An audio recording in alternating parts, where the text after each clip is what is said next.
guys, aujourd'hui on se retrouve pour parler d'Army of the Dead de Zack Snyder. Alors pourquoi j'ai voulu voir ce film, pourquoi je vous en parle, c'est vrai que ça fait très longtemps que j'ai pas fait de review ciné. En fait je me suis toujours posé cette question et on pose très souvent cette question, est-ce que j'aime le genre zombie, est-ce que c'est vraiment ça qui m'attire par exemple par rapport à The Walking Dead et tout ça, et en fait plus ça va, plus je regarde des films de zombies et puis je me dis que non, enfin que sans plus quoi, c'est pas vraiment en fait ce qui m'attire par exemple dans The Walking Dead, c'est le contexte, ce sont les personnages, comment ils sont traités, les dilemmes moraux, ce genre de choses, il y a tout un tas de choses qui font que. Par contre, effectivement, tout ce qui est post-apocalyptique, j'aime beaucoup. Ça, vraiment, oui. Alors, par contre, le genre zombie, pas spécialement. Et Army of the Dead, c'est encore une fois la preuve, finalement, que c'est pas un genre que j'affectionne plus que ça, en fait, vraiment. J'avais vu le trailer m'avait pas trop tenté, on va pas se mentir, je voyais ça comme un gros nanar, en même temps je me dis bon c'est Zack Snyder, Netflix, tout ça, je me dis bon, vu tout le teasing là-dessus, je me suis dit peut-être que je passe à côté d'un phénomène que je ne comprends pas, c'était complètement ça, je me suis dit peut-être que je passe à côté d'un truc, peut-être parce que j'ai pas été aussi hypé que tout le monde, je sais pas, je me suis dit peut-être que je passe à côté d'un truc. Donc le film commence, et au final je me dis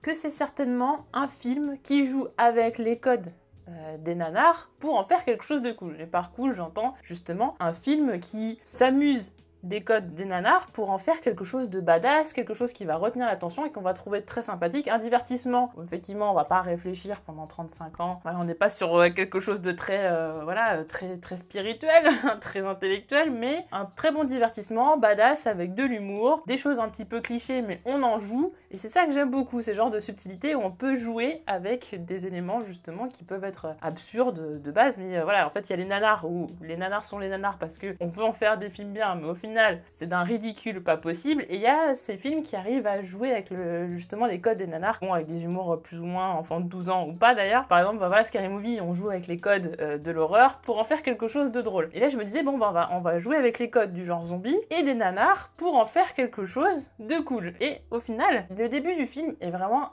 incroyable, l'introduction, je me dis waouh, je suis vraiment rentrée dans quelque chose de... Oui, effectivement, je crois que je suis passée à côté du truc en fait à la base, et maintenant je suis complètement happée par le film. Alors déjà, bon, l'introduction, donc bon, on a des militaires qui embarquent, on ne sait pas trop quoi, bon, enfin on sait parce que bon, Army of the Dead, on a vu qu'il y avait des zombies, tout ça, donc on sait déjà ce qu'il y a dedans, donc ils sont en train de spéculer sur ce qu'il peut y avoir dans le camion parce que c'est secret défense, tout ça, et il se passe quelque chose, et on a un fameux zombie qui se retrouve lâché dans la nature, et en fait on a cette scène où le zombie va sortir du camion, et en fait ça fait une espèce de... En fait on a le cadre comme ça de la porte arrière du camion, et en fait ça fait une espèce d'effet un petit peu diapo, vous savez quand on veut faire les vidéos YouTube, on essaye de faire l'espèce de petit cadre un peu diapo comme ça, qui fait en fait un effet de vignettage, mais sans le vouloir, en même temps en le voulant quoi, c'est vraiment stylé, et déjà je me dis bon ok c'est trop bien, on a le zombie comme ça derrière les flammes et tout, là je me dis bon peut-être un peu nanar, mais visuellement ça fonctionne, et il y a toute la scène d'introduction avec la musique Viva Las Vegas, la chanteuse elle a une voix incroyable, et on a ce décalage qui fait que justement je me dis ok on est dans un film qui joue avec les codes des nanars. Encore une fois je me suis dit bah oui c'est en complète adéquation avec ce que j'ai cru comprendre plus ou moins en fait, c'est complètement ça, donc je me dis oui ok on est sur quelque chose d'absurde. Déjà le choix de la ville de Las Vegas pour que l'action se passe dedans, c'est un très très bon choix. Alors c'est très américain Las Vegas parce que vraiment pour l'introduction je trouve qu'on est un petit peu sur une satire un peu des américains et tout ça, et surtout des riches américains, parce qu'on a cette scène, on a des zombies avec des danseuses burlesques, un homme riche bon avec son champagne et tout ça, qui se fait attaquer par des zombies, des danseuses, enfin voilà, en costume d'Elvis. Il y a pas mal de costumes d'Elvis dans le film et tout ça, donc on joue vraiment avec ce côté absurde de ces gens qui ont de l'argent, mais au final, bon bah, ils vont tous se faire buter, enfin à quoi ça sert? Évidemment, c'est pas tellement la fin du monde, parce que bon, ça se passe dans un lieu bien précis, dans une ville bien précise, et je me dis, on va vraiment jouer avec les décors de Las Vegas, on va jouer avec ce décalage, voilà, ce côté riche, en fait, et ce côté post-apocalyptique, c'est-à-dire ce monde qui est un peu, entre guillemets, bon là, je vais partir loin, hein, je vais partir dans un délire, mais vraiment le monde capitaliste et tout ça qui s'écroule un peu. Pour moi c'était un peu ça justement, je me voyais avec des jetons de poker un peu partout, etc. Enfin j'avais vraiment une image, les machines à sous, je sais pas, complètement éclatées, enfin j'avais vraiment une image vraiment précise. Je me suis imaginée dans un New Vegas pour ceux qui ont la référence, et vraiment l'introduction est incroyable parce qu'on arrive même à avoir de l'empathie pour des personnages qui sont juste dans l'introduction avec cette musique incroyable et tout ça, ces plans qui sont magnifiques, ces personnages qui vont ou qui ne vont pas s'en sortir, bon ça je vous spoil pas, on arrive à avoir l'empathie pour ces personnages. Bon, je sais pas que j'ai lâché une larme non plus, mais je me suis vraiment intéressée à l'histoire de ces personnages qui peut-être ne continuent pas dans le film, je vous le dis pas. C'est trop bien fait, c'est trop bien fait, les plans sont magnifiques, le décalage fonctionne complètement, il y a une espèce de touche d'humour et en même temps d'émotion, parce que on rappelle quand même qu'il y a des gens qui meurent, qui sont quand même trucidés par des zombies, donc il y a le décalage avec le cruel, et l'absurde total c'est Las Vegas, c'est l'opulence, tout ça, et ça vole en éclats parce qu'il y a des zombies, enfin voilà, c'est complètement improbable, et je me dis waouh, je suis vraiment rentrée dans un truc de fou. Sauf qu'au fur et à mesure que le film continue, je retrouve plus en fait cette petite flamme, ce petit éclat, même en termes d'humour, c'est-à-dire qu'on va à un moment donné avoir des moments dramatiques entre guillemets, faut-il encore s'être attaché au personnage en question, des touches d'humour et des moments dramatiques, et pour moi on devait être sur un savant mélange entre les deux, et en fait on a beaucoup d'humour et tout ça au début, notamment dans la conception de l'équipe et tout ça, c'est assez stylé. Je trouve que c'est un méli-mélo de pas mal de films. Il y a un côté Fast and Furious, il y a un côté Scary Movie, il y a un côté Dernier pub avant la fin du monde. Il y a un petit peu de tout pour évidemment parler de l'histoire. En gros, ce qui se passe, c'est que à Las Vegas, Las Vegas se fait complètement décimer par les zombies, donc il y a plein de zombies, etc. Donc on décide d'emmurer Las Vegas, et pour éviter qu'il y ait de problème ou quoi que ce soit, il est décidé par le gouvernement de lancer une petite bombe sur Las Vegas pour régler le problème, et voilà. Sauf qu'il y a un homme d'affaires qui veut récupérer l'argent qui est dans un coffre, et donc il envoie Batista et toute sa clique pour aller récupérer de l'argent avant que la bombe soit envoyée. Donc évidemment, ils récupèrent tous un pactole. D'ailleurs, en parlant de pactole, moi j'avais compris qu'en fait il y avait un espèce de... Alors pas un running gag, mais en fait une espèce d'intrigue secondaire par rapport à l'argent. Alors pour expliquer, donc le mec qui s'appelle, je crois, Tanaka, quelque chose comme ça, il dit je vous donne tant de parts. Donc Batista, il va voir à chaque fois des gens, il va dire je te donne tant de parts. Sauf qu'en fait, à chaque fois qu'ils vont recruter une nouvelle personne, ils vont diminuer la part. C'est-à-dire que au début, c'est peut-être... je sais plus, je dis des bêtises, hein, c'est peut-être 4 millions, et ça finit par 20 000 dollars à la fin, enfin voilà, quelque chose comme ça. Et je m'attendais donc que dans le film, à un moment donné, ce sujet, parce que justement je trouvais ça marrant, le fait que plus on avance dans le truc, et puis au final les derniers sont un peu les dindons de la farce, quoi, très clairement, c'est-à-dire qu'on leur donne quasiment rien. Je me suis dit ça va revenir sur le tapis, à un moment donné il y a quelqu'un qui va dire t'es payé combien, je suis payé combien, ok, c'est bizarre, parce que comment ça se fait que t'es payé plus que moi alors que toi tu fais ci, tu fais ça, et je pensais que ça allait être quelque chose qui allait être utilisé dans le film. Enfin, je veux dire, il y avait vraiment matière à faire un espèce de quiproquo qui aurait pu être rigolo, qui aurait pu mettre justement tout le monde les uns contre les autres, un espèce de jeu de paranoïa et tout ça, et ça n'a pas été utilisé, donc j'ai pas compris en fait. C'est-à-dire qu'il se passe quand même quelques minutes. Donc ça se passe parce que vraiment le film commence, vraiment quand on a la composition de l'équipe et tout ça, et que c'est parti, on va dans Las Vegas pour aller chercher l'argent, ça commence à 51 minutes. Donc pendant 51 minutes, on a eu l'introduction, on a Batista qui va récupérer son équipe et tout ça. On a une explication un petit peu de son background avec sa fille, donc il y a une histoire de père-fille, etc., ô combien prévisible, voilà. Alors je dis pas que c'est inintéressant, mais voilà, c'était pas obligatoire.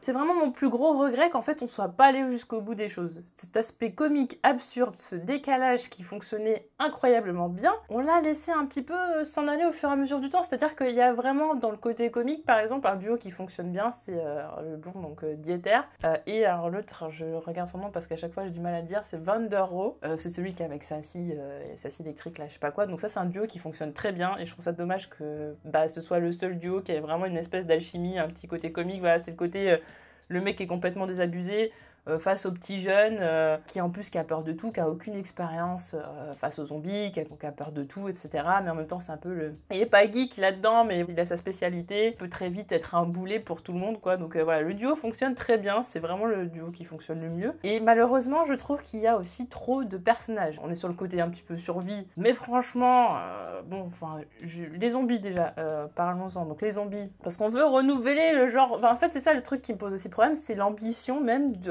renouveler le genre zombie avec ce film. Est-ce que ça renouvelle grand chose? J'ai envie de dire... Je sais pas si c'est parce que je suis blasée peut-être des films de zombies, je sais pas, des films, séries, etc. Mais non, en fait, je trouve pas. Franchement, la dernière fois que j'ai trouvé qu'il y avait quelque chose qui changeait d'habitude avec les zombies, c'était Kingdom, la série coréenne.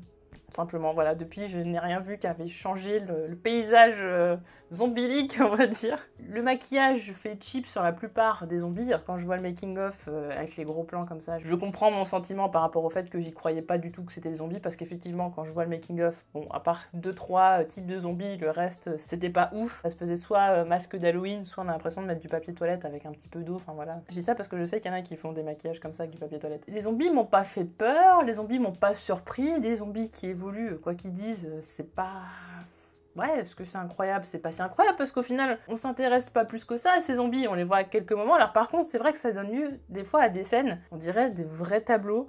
Il y a une scène par exemple où il y a des zombies supérieurs, donc des alphas. Il y a tout un tas de zombies autour d'eux, donc ils sont au-dessus d'une piscine et vraiment on dirait une vraie peinture. C'est magnifique. Les plans, il y a des plans qui sont très très beaux. On joue beaucoup avec la profondeur de champ aussi. Et personnellement, moi ça me pose pas de problème parce que moi j'aime beaucoup ça. Mais en soi, on s'en fiche un peu. On dit qu'ils ont évolué tout ça, mais ils ont quand même des espèces d'instincts primaires en fait. Donc en soi, ils ont évolué. C'est pas comme si, je sais pas, demain ils étaient en train de pirater un truc ou je sais pas, de faire un truc avec les câbles électriques ou je sais pas quoi. Là, je dirais oui, ils ont évolué, mais bon, parce que je peux pas spoiler, mais parce que bon, il y a le zombie alpha qui a trouvé une parade pour pas se faire buter directement. Bon, voilà quoi, qui. Bon. Non, en fait, non, les zombies, j'en ai eu rien à faire. Ça m'a pas intéressé là-dedans parce que en fait, je saurais même pas dire qu'est-ce qui est le plus important dans ce film. Qu'est-ce qui est le plus important dans le film, à part la relation père-fille, d'accord, l'enjeu de braquer. Donc c'est vrai qu'on met le truc cool du braquage. Le braquage, c'est le truc cool dans les films. On le met un petit peu à toutes les sauces maintenant, les séries, les films et tout ça, c'était le truc cool qu'on reprend. Et c'est vrai que c'est pas encore vraiment encore épuisé comme thématique. Ça peut encore fonctionner parce qu'il y a différentes manières de faire passer la pilule, tout simplement. Mais là, du coup, on essaie de mettre tous les trucs cool. Allez, on va mettre le braquage, des zombies, des gens badass, Batista, voilà, comme ça, le fanservice, tout ça. Bon, déjà, moi, Batista, c'est pas... Quand je le vois sur l'affiche, c'est pas quelqu'un qui me donne envie, déjà. Voilà, Batista, c'est pas celui qui va me donner envie de voir le film. Donc, effectivement, quand on voit le film, je me dis, tiens, il y a un acteur que je connais, tiens, j'ai déjà vu sa tête, donc on sait qu'il n'y a pas un budget incroyable. On voit qu'on n'a pas mis les plus bankable des acteurs de ouf pour faire venir les gens. Batista, c'est la tête d'affiche. Bon, vous connaissez normalement Batista, c'est pas The Rock, hein, mais bon, c'est Batista quand même. Enfin, au moins, même si vous connaissez pas le catch, vous avez au moins connu Batista dans Les Gardiens de la Galaxie, donc ça peut faire venir, mais voilà. Mais je m'égare, et oui, ce que je disais tout à l'heure, c'est qu'il y a trop de personnages. Et quand on est dans un style un peu horreur, voilà, pour le coup, horreur, comme je disais, bon, c'est... Voilà.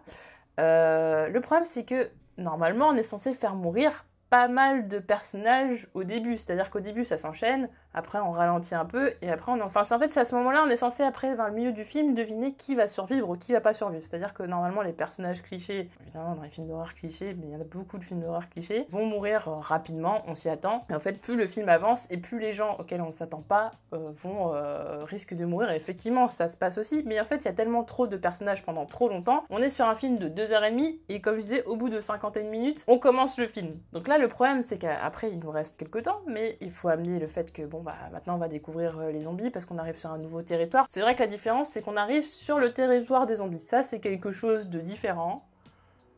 Ça peut être une idée, en soi il y a très très bonnes idées un peu partout, mais en fait en cours de chemin on se perd un petit peu, c'est ça le problème. Et il y a trop de personnages, donc du coup j'ai pas le temps vraiment de m'attacher plus que ça à certains personnages, à part le duo qui fonctionnait bien. Le personnage principal avec sa fille, j'en avais un petit peu rien à faire, surtout que bon, en cours de film, on se rappelle, au fait, oui, il y a un père et une fille, il y avait une intrigue entre les... Enfin, il y avait un truc entre les deux, il y a quand même un côté émotion qu'il faut rappeler, etc. Puis on sort un autre truc, une autre relation de nulle part, enfin bon. C'est dommage, j'ai pas eu le temps de m'attacher vraiment au personnage, il y en a d'autres qu'on met de côté pendant quelques minutes. On nous sort un méchant, bon, est-ce qu'il y avait besoin d'en rajouter dans un contexte comme ça? À la limite, moi j'aurais préféré justement que ce soit des personnes qui peut-être peuvent se bouffer entre eux, parce que le truc de l'argent, le truc de la somme d'argent qui n'est pas la même pour chacun, ça aurait pu être extraordinaire. Et je trouve qu'avoir mis un méchant qu'on sait dès le début qu'il est méchant, je spoil pas parce que vous allez le voir de vous-même qui c'est, enfin je vois pas l'intérêt quoi dans le cliché du méchant, donc c'est pour ça pourquoi à certains moments on nous fait du cliché pour justement en jouer et rire dessus, mais en même temps le film est pas vraiment sérieux non plus dans le reste en fait, j'ai vraiment du mal à comprendre, c'est-à-dire qu'il n'y a pas vraiment de consistance là-dedans. Par contre les scènes d'action sont vraiment cool, les scènes d'action j'ai vraiment adoré, il y a des scènes de combat, à un moment donné il y a une fille qui se bat avec des zombies et tout ça, et enfin il se passe plein de trucs, et les chorégraphies sont fluides, certains sont un peu des surhommes et des surfemmes entre guillemets, c'est-à-dire qu'ils tuent très facilement des zombies dans des positions incroyables, machin et tout, enfin on est très étonnés, d'ailleurs c'est ce qui ressort vachement de l'intro, donc on se dit oui c'est vraiment une équipe badass etc, sauf que tout le monde n'est pas forcément badass, on jouait dessus au début, ça tue du zombie, ça fait des trucs de dingue, et franchement là, à ce moment-là, je suis complètement dedans. À chaque fois qu'il y a des scènes d'action, je suis complètement dedans. Il y a vraiment de très bonnes idées, donc je vais pas spoiler, mais bon, on est à Las Vegas, donc il y a forcément certains endroits où il va y avoir des combats. On en joue un petit peu, mais pas tellement, je trouve. On est à Las Vegas, il y a tellement de symboles en termes d'architecture, etc. Et en fait, on revient un peu au même décor, c'est ça, j'avais l'impression un peu de tourner en rond, parce qu'effectivement, bon, bah, ils vont dans un coffre bien précis. Du coup, ils sont toujours dans la même zone, les zombies sont toujours dans la même zone, alors qu'il y a plein de symboles de Las Vegas, en fait, qu'on connaît, nous, même en tant que Français, même si on n'est jamais allé là-bas, il y a plein de symboles visuels, en fait, bien plein de choses, quand on pense à Las Vegas, on visualise pas mal de choses, et je trouve que justement, jouer avec ce Las Vegas complètement délabré, tout ça, jouer avec des symboles, que ce soit américains ou capitalistes, etc., je trouve que ça aurait pu être vraiment cool, et puis même le côté casino, ça a manqué un petit peu, voilà, on a un petit moment casino, puis ça s'arrête là, je trouve ça un peu dommage. Oui, les costumes d'Elvis, j'ai trouvé ça sympa, les zombies en danseuses, etc., c'était vraiment très, très cool, en robe de mariée, tout ça, mais je sais pas, on pouvait vraiment aller plus loin, on est à Las Vegas quand même, on est à Las Vegas, donc déjà en temps normal il se passe des choses incroyables, et là justement c'était encore plus d'occasion, donc je trouve ça un petit peu dommage. Et en termes de scénario, donc on a notre quête principale, alors je dis quête parce que c'est vraiment un terme que je voulais utiliser, parce que oui, le début, l'introduction du film fait vraiment penser à un jeu vidéo, on a vraiment l'équipe de badass,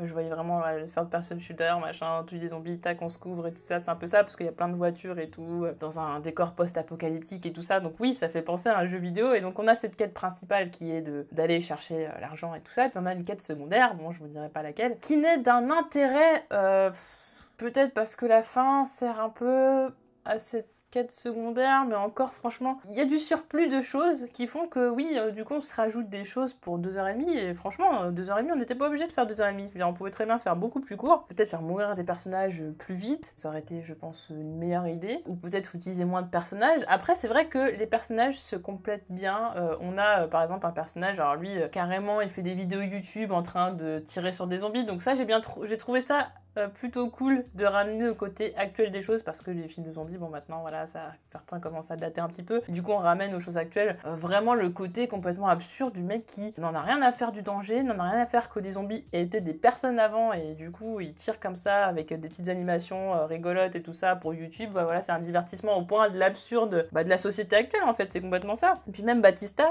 Scott Ward dans le film, qui a sauvé des gens et tout, quand c'est arrivé tout le micmac à Las Vegas, et qui finit par devenir cuistot dans un restaurant, enfin voilà quoi, alors que le mec il a sauvé des gens, il est badass, il pourrait grave être dans un commando d'élite, je sais pas quoi, il y a plein de trucs comme ça, et chacun a des petites spécificités, l'autre il va ouvrir les coffres, l'autre bon bah il sait dérouiller des zombies comme personne, donc ils sont complémentaires, c'est sympa, mais il y en a trop, il y en a qui on sait pas pourquoi ils sont là, on rajoute un méchant, plus la quête secondaire, voilà, il y a des trucs qui sont vrais, il y a vraiment du surplus, parce qu'en fait avec moins, on faisait plus d'interactions entre certains personnages plutôt que des personnages qui se regardent en chien de faïence. Des fois on essaye de les mettre ensemble à un moment donné, parce que faut quand même qu'ils aient un peu d'interaction, c'est un peu ça, à un moment donné on sépare un peu les personnages, bon, ce qui est normal, hein. Le côté un peu horreur veut ça, que justement ils se retrouvent un peu isolés, donc la proie dans l'occurrence des zombies ou de méchants. Il y a vraiment des personnages en trop, et les interactions qu'ils vont avoir avec les autres personnages sont pas forcément intéressantes, c'est-à-dire que si c'est pour sortir une blague ou deux qui va complètement tomber à l'eau, en fait ça sert à rien, enfin fallait mettre de côté et plutôt faire un espèce d'esprit de groupe, parce qu'il n'y a pas du tout cet esprit de groupe, je trouve, parce qu'au final quand il y a quelqu'un qui meurt,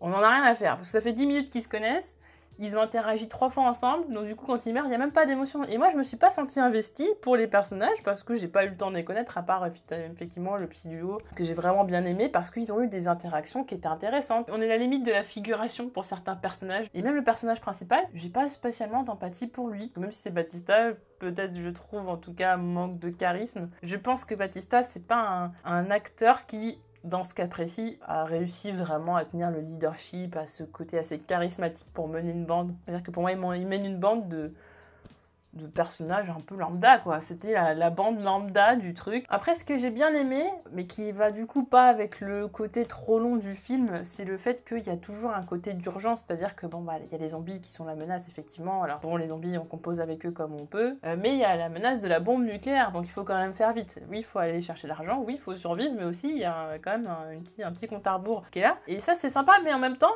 il y a un moment donné, j'ai l'impression on l'oublie. C'est genre, oui, ok, là ça craint, enfin voilà, mais en fait tout le monde s'en fout, quoi. C'est oui, d'accord. On va bientôt se faire bombarder la gueule, les gars, enfin peut-être faut y aller, mais il y a personne en fait qui a l'air de spécialement stressé en fait. C'est ça en fait qui m'a aussi peut-être posé problème, c'est le fait que oui, il y a un danger constant, et pourtant ils ont l'air trop à l'aise. Du coup, dans les situations de danger, on les sent pas spécialement en danger. Et par contre, justement, quand ça commence à se corser, on est un peu étonné parce qu'on se dit, mais en fait, ils avaient l'air tellement badass, tellement sûrs d'eux et tout ça, que du coup, quand il arrive quelque chose, tu dis, ouais, c'est un peu surprenant, mais bon. Après, ça, c'est bien fait. Il y a une scène dans un couloir, notamment, qui est intéressante, avec des pièges. Mais cette scène, elle est à la fois comique et à la fois, elle fait peur parce qu'on sait pas trop ce qui va se passer, c'est un peu imprévisible. On a ces zombies alpha, on sait pas de quoi ils sont capables, mais en même temps, comme on passe complètement à côté d'eux, est-ce qu'on en a vraiment quelque chose à faire? Je sais pas. Puis il y a ce côté un peu découpé, comme je disais, ça commence à 51 minutes, puis après on a un moment de il se passe 2-3 choses, mais voilà, on a vraiment la moitié du film, et toute la dernière heure, on va dire les 40 et quelques dernières minutes, 40-50 minutes, on a un taux d'action assez ouf tout le temps, il se passe de l'action au point que, moi j'aime bien quand ça bouge et qu'il se passe plein de choses, mais au bout d'un moment, je vomissais de l'action, quoi. Il y en avait trop en fait, je me demandais quand est-ce que ça s'arrête, une espèce de climax de fou, mais ça s'arrêtait jamais en fait. C'est tellement long le film que du coup c'était pas pour sublimer la fin du film, c'est juste que c'était trop, c'est un enchaînement d'actions et ça s'arrête jamais. Je me dis, au bout d'un moment, faut que ça stoppe. Et la fin en elle-même, j'ai été déçue, j'étais un peu, tout ça pour ça. Voilà, 2h30 le film pour ça. Bon, d'accord, si vous voulez. Je spoil pas, mais il y a un cliffhanger. Je préviens, c'est peut-être une phrase qui risque de spoiler, et en même temps, pas vraiment. C'est que vous savez le genre de cliffhanger qu'il va y avoir dans ce genre de film.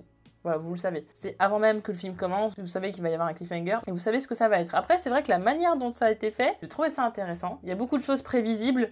Dans un film où on est censé jouer avec les clichés en fait. Si on est censé jouer avec les clichés, les détourner et tout ça, s'en amuser, comment ça se fait que du coup il y a vraiment des moments prévisibles, clichés, mais où du coup c'était pas fait exprès, c'était censé être bien, c'était censé être fait pas pour tourner en ridicule. En fait le film a quelque part un nanar en voulant jouer des codes des nanars. En fait, c'est très bizarre. On est tout le temps sur la limite, mais des fois, on la dépasse, en fait. Des fois, il y a des moments nanardesques. On veut faire dans le too much, le badass, etc. Mais il y a des moments où le film doit redevenir sérieux.